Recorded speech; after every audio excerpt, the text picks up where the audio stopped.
see even a bigger sales mechanism that's going to work tandemly with the operations. Again, they're not out selling something that doesn't make sense where there's not text. It's, hey, where do you need us? Where can we go? We'll be working with Guy and Al and Derek, and I think it's going to provide a lot more opportunities as we go. Yesterday we did a lot of IT work, went over invoicing, accounting. We've, obviously with some of the individuals on route and people doing individual billing through Recon Pro previously, there wasn't, a whole lot of heartache as we went through to Wizard Pro. Yes, there's some credential issues and some lumpiness, and we've really solved a lot of that in a very brief time. One of the bigger transitions is going to be on the CCC end. So that's still in progress. Joe Packard was here today. He wanted me to make sure to introduce himself. That's Joe Packard. Hey, Joe. No, so Joe was here today. He's working. He'll be back tomorrow. And then we've got a separate cadence to happen with the same gentleman that was here yesterday. Once again, over the next 2 weeks. Some of the things or efficiencies that Shelley and team will be working with, along with some of my administrative management, is really just to help make things more efficient for their day-to-day, from supply ordering and clothing. We've also got an arm that's going to be beneficial to be utilizing from recruiting and hiring, and today we have recruiters from a corporate standpoint, and then next year our area will also have an HR business partner that will help us from a business standpoint, even help us identify where car counts are coming back out of their own data at the dealership, so that we can be told where we might need to put some technicians in front of. So that'll be neat. We're going to talk, briefly. We talked today earlier about team meets and the communication processes. We handed out a schedule of when we're connecting on a normal schedule, what we're doing post-merger, so we continue to make sure that we're monitoring what's working, what's not, and as we continue, what teams are going to be involved in that. And in December, part of that communication will be, a big huddle together where we'll have, everyone come back together for pizza at one of the places or something to that nature, so that we involve all the employees again to continue to keep the culture, obviously, from the family aspect. And I know that, there was an annual deal, right, that was done. There's 2 of them, with Dead Magic in the past, and we do something very similar. So we're excited, except we would do like a joint party, if you will, in January. We like to get together and just celebrate all of you and have some raffles, and more information to come on that, as we kind of need to schedule for a little bit of a bigger audience this time. So we're excited about that. Briefly, everyone had introductions earlier. There was introductions yesterday. For those of you that don't know me, excuse me, I'm Nick Pennybacker.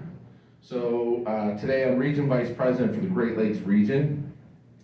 And at Den Wizard, we have how many employees today, Derek Temper? 4,238. 4,000. Not including this room. Oh, that's true. So we have over 4,000 employees, as we spoke to yesterday, and our goal by 25 is 7,000 plus, I will say. So we have some very lofty goals to continue to go out and do exactly what we're doing with these mergers and acquisitions, plus a lot of organic growth. I'm a region vice president, which means, I have one region, and believe it or not, we have 9, so across the country. So a lot of regions today, and I've been with Den Wizard since 2003. I was brought on from Mannheim, and I kind of started paint for Den Wizard. I was a recon manager at Mannheim, Detroit. It was a mega auction. We ran 24 hours, 2 shifts. It was union. It was a difficult role. I was very happy to come to Den Wizard and work 20 hours a week. But been here a long time. There's a lot of people in the room that have been here way longer than me. Before that, as I said, I worked at the auction level, served many roles here at Dunn Wizard. I have an MBA from Michigan State. Boo. Michigan State. Still boo. State. I also despise the University of Michigan. Yes. Yes. Passion. We'll give you that. I hate them so much. If I saw them in a tunnel, Derek, it'd be bad It'd be news. bad news. I love it. Oh, What a Lord. horrible scene. The Spartans have a high school football program this year. So I live in Detroit, another lie. No one lives in Detroit. I live in between Detroit and Toledo, Lake Erie area. I can take a boat faster than to Kevin's house in Cleveland than a car. My style, so I've been told as a player's coach, I like to say hands-on, and a wise man once said, eye to eye every day with techs and customers. I like that because that is exactly me and that's exactly Derek. So this is our map today. We're spread up by districts. We've got district managers that oversee everything, and as we said, Al Morgan's gonna kind of represent this group as our district along with all the other understudies that are feeding in. Represents 390 employees, 333 techs, 57 what we call SG&A support, that's admin and managers. So 21 speed shops. I know we had a lot of questions around that yesterday. Do you guys do this, like what we do here? You know, how many do you have, where they're at? I didn't bring all that information, but we have 21 brick and mortar addresses for business, similar to what you guys are doing here. And then we have 42 frontline fast sites, and we call them that because that's at the dealer, where we're set up with either buildings or significant amount of capital investment on their property. And we're capturing all services or close to. All 42 of those have to be significant revenue to qualify. And the last one is new, but we have one Wizard Recon Center. So what is a Wizard Recon Center? We used to call it the factory model, but it's new. It's basically the biggest box model that we offer when Vroom and Carvana and these other giant organizations were coming up with these giant car counts.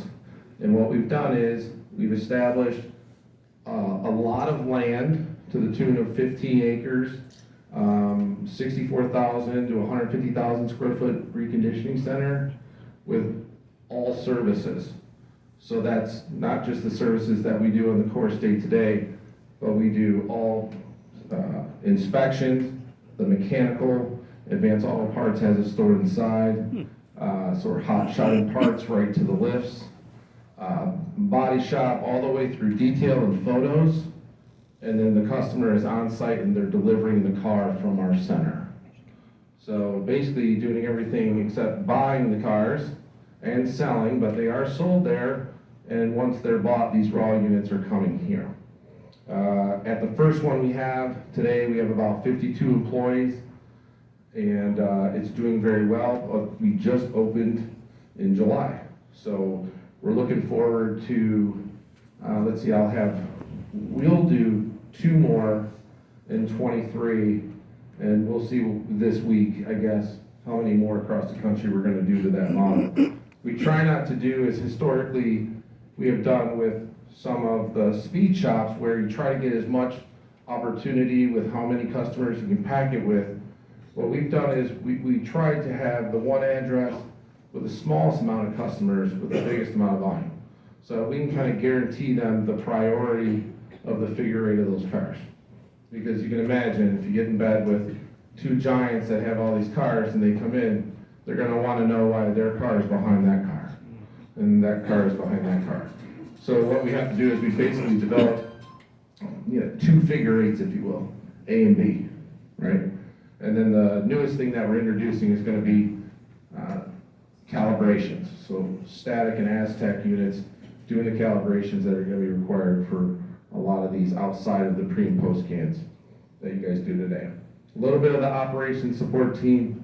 I'm hooking up Lauren, our regional admin manager, with Shelley and the team so that we can kind of join hands, and Lauren can assist at basically anything that can make their lives more efficient and easier on them. We're going to happen. You know, keys is a big one that hasn't really been talked about. It's definitely something that will be talked about. Den Wizard is the largest automotive locksmith in America. So how many locksmiths do we have, Derek? Ballpark. 450? So that got elevated obviously around 2012, and when we took over all of CarMax's keys. So 110 locations, we've basically put key techs at every one of those locations. Today, we're servicing all the auto auctions across the country, CarMax, Copart, Avis, the rentals. The route is the most difficult because, as you can imagine, talking about being in motion, we like to have cars in one spot, but more to come on that. Project team, we have project support from compliance, build outs, you know, putting up these sites that we have at the dealers. We have a complete team that works through that with us. We have a devoted sales director, that's Jeff right here, 28-year guy that spoke earlier with the team. And Jeff really focuses on big dealer groups at the highest level, similar to the way that Derek would operate. Regional operations directors, again, this is kind of my right-hand team, and that's where we're putting Derek involved at. So again, we're not just bringing in Derek and Al to be low-level people. They are going to help us lead from the highest capacity. And a fixed ops director, which today is really focused around that CarMax auction side of the world. So we try to kind of keep those worlds segregated a little bit so we can keep people focused on growing their channels. People purpose management team and passion, excuse me. I mean, these are a couple of our leaders. They're not very important to us. Just kidding. But I mean, really in our world today, no big deal, but we'll give them a shout out. So Mike Black, long history, especially with us, a lot of people in the room. Derek knows Mike very well. He's been with Denwizard a little over 18 years. He was a big part of kind of leading the story behind us buying ourselves off of Manheim in 2010. So we'll talk about that in a little bit.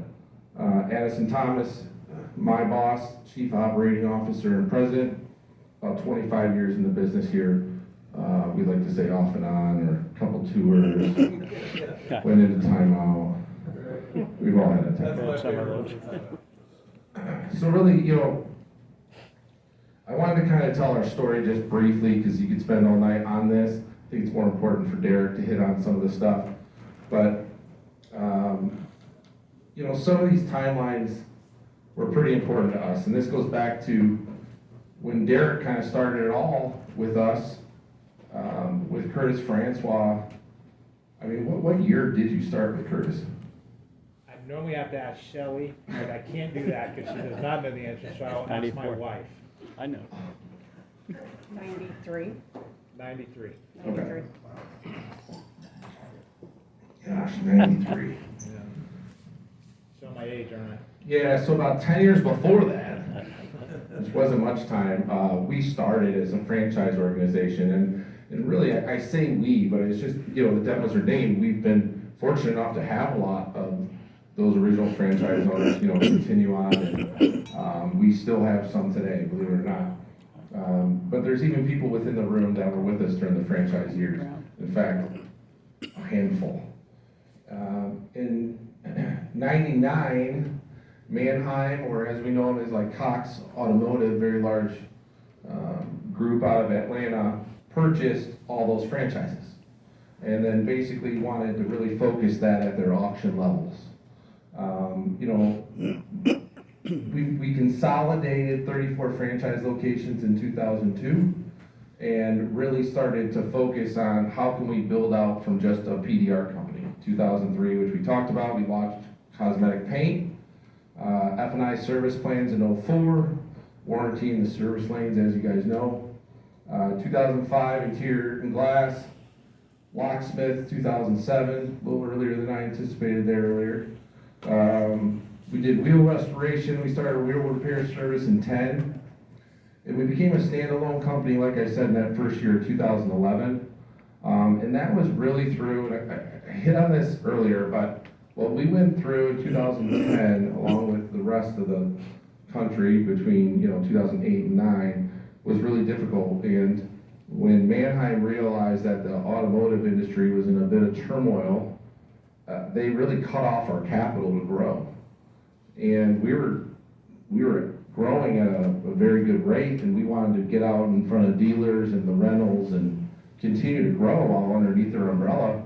And all of a sudden, we were getting denied on a lot of these requests for capital to grow, even with specific return on investment thing. I mean, they should have been no-brainers. And once that happened, some people had to really take a hard look at if we're being denied all this and, going through some difficult conversations, maybe we need a different backer. And that's when we got involved with the private equity world and got some other investment partners that understood what we needed to do and understood what we required capital for to grow. So in 12, we started scaling our FLF and RLE programs, so that's dealer and rental focused. So when I was talking about those bigger sites at those dealer groups, that's the FLF, we call it Frontline Fast, it's multi-services. The RLE is specific to the rentals. So we would have specific speed shops that are just doing the service fleet of the rental side.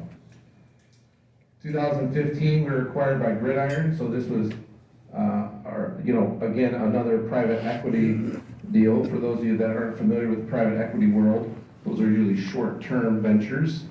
They flip, sell, get purchased by a new one. We're with a bigger partner at that time, better opportunity for growth again with that capital backing. We launched detail services in 18. We really did that outside just to be sticky, right? So what's the worst pain point a dealer will tell you today? Detail. Well, while it's very difficult to staff, if you can figure out a way to do it and make it right, you're probably going to get all their business if you want it, because if not, I'm not doing your detail. And those conversations continue. And while inventories have been a challenge, so has been detail. So we acquired Interior Magic in the Carolinas in 19. Again, probably the only area where we started doing interior repairs a la carte. We set up our own training facilities, still coming out of St. Louis. We realized, man, this is really not our wheelhouse. And while we could train people how to do certain aspects of repairs, it was really difficult for a technician we found to make good money at it. Just doing these a la carte services. So when we acquired Interior Magic, this is a large-scale interior franchise in the Carolinas that kind of changed our game.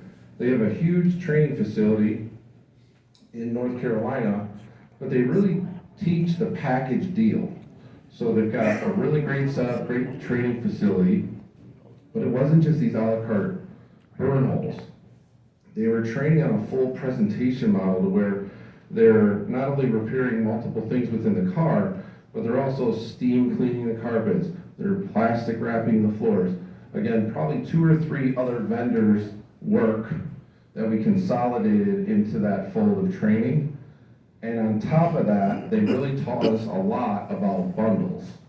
So when we would have these big conversations with these dealer group owners, and we talked about a bundle service, we talked about a single price to offer these multi-services, but we got all services, and the goal out of these bundles is that we are doing 100% of their inventory.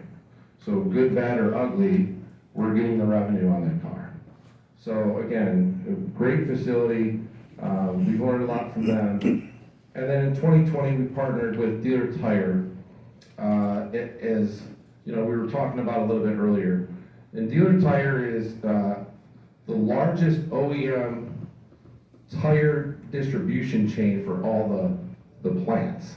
So basically, they have 8,000 dealerships that they're in charge of distribution down from the plant level to those franchise dealerships.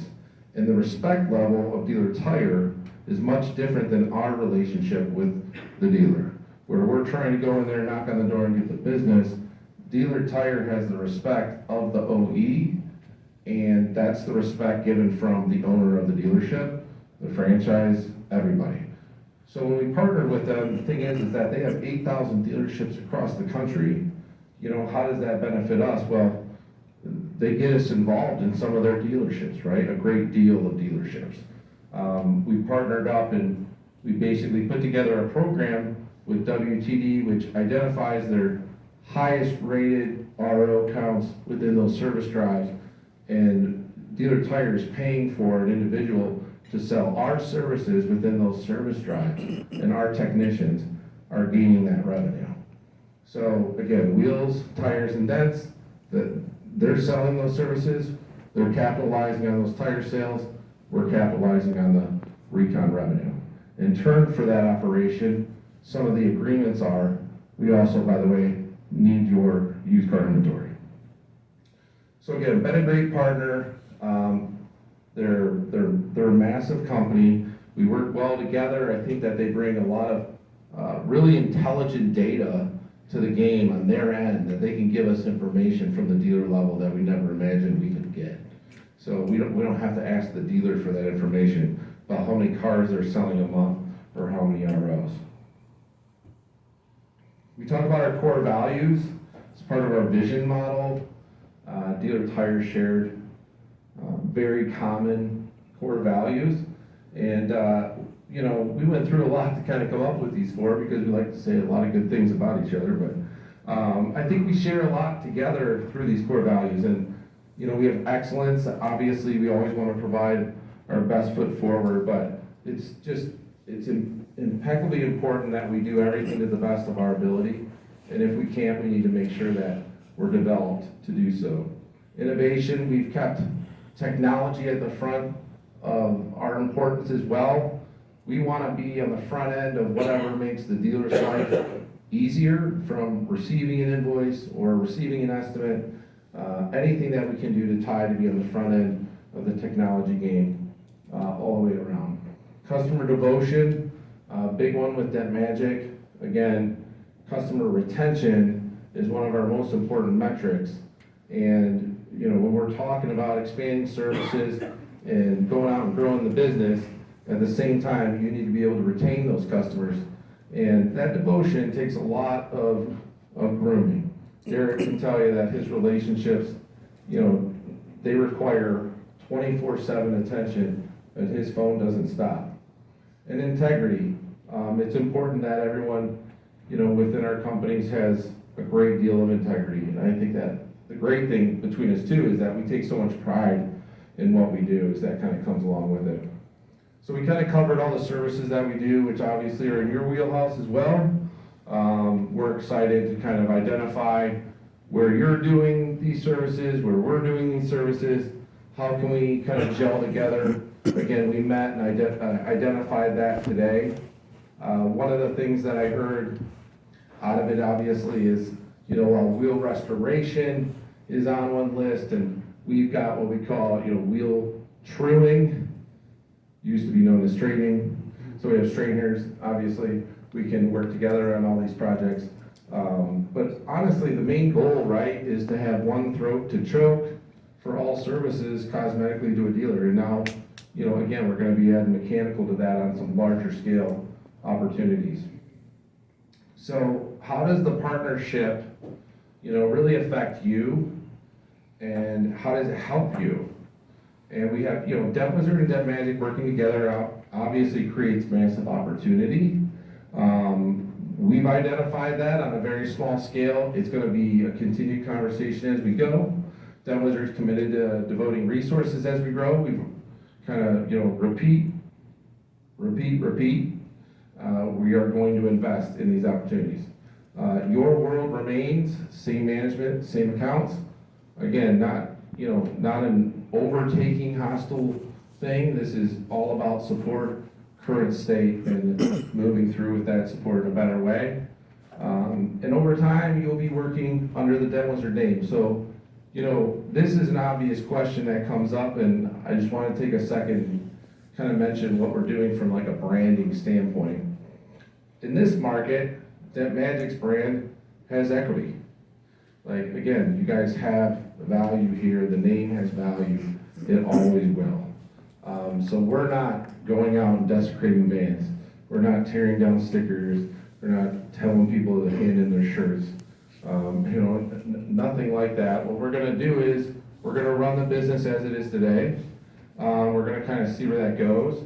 And more than likely, maybe within, the year as we run out through shirts and we start developing new clothes, we're gonna tie in the name together, right? And yes, it will be underneath the Downwizard name as we continue, but nothing immediate. The only immediate change that you might have noticed is obviously through that invoice, right? Because that invoice has an accounting tail end that, that name unfortunately won't be able to, accept that money moving forward. So again, it's not about changing this brand overnight because it brings a lot of value to the market. And we're gonna do our best, obviously, to make sure that that brand name is never diminished. And, hey, we're the largest automotive reconditioning company in the US. And there's a lot to be said from that. There's a lot of independents out there, a lot of smaller companies. No one comes close to the threshold that we have, and no one now, of course, comes close in Ohio. We will provide more services to our customers, real time and more frequent pay cycles. Derek's gonna hit on that as some of the commission technicians go from a monthly to bi-weekly, so getting paid more frequently. Improve vacation PTO plans. Again, everything's, just like yesterday, everything's gonna stay in place through the end of the year, and then we're gonna kind of reload and accrue the PTO as we go from January. And we're gonna work to improve those plans as we go. The 401k with a match, and more affordable insurance and immediate enrollment. So positive changes. What's important for us to be successful: great work ethic, have fun, have a serving attitude, customer devotion, like we said. Look and dress the part, pay attention, keep learning, be that sponge, have initiative, give 110%.